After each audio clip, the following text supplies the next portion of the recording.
The overall goal of this procedure is to pattern cells or substrates by distributing them into complex, long, and closed microchannels using simple benchtop tools available in most biological laboratories.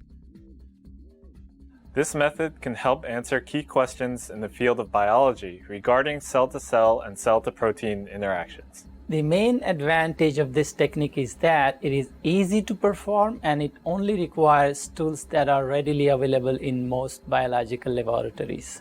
Generally, individuals new to this method will struggle because it requires optimization of the incubation conditions for the cells and substrates chosen by the researcher.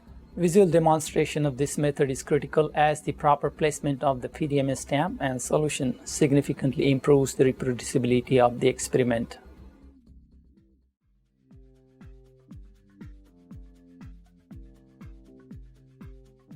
Start by drawing out the layout of the microchannel using a CAD drawing tool. Then, print the drawing onto white paper. Next, use isopropanol to clean a glass slide that is large enough to accommodate the design, and then dry the slide with an air gun. Attach adhesive tape to the cleaned glass slide, taking care not to trap any air bubbles.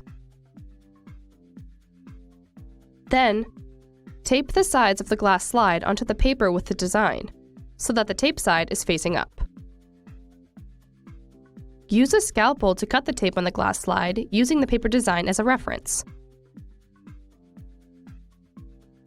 Once cut, peel off the tape from the unwanted areas of the glass slide. Next, rinse the glass slide.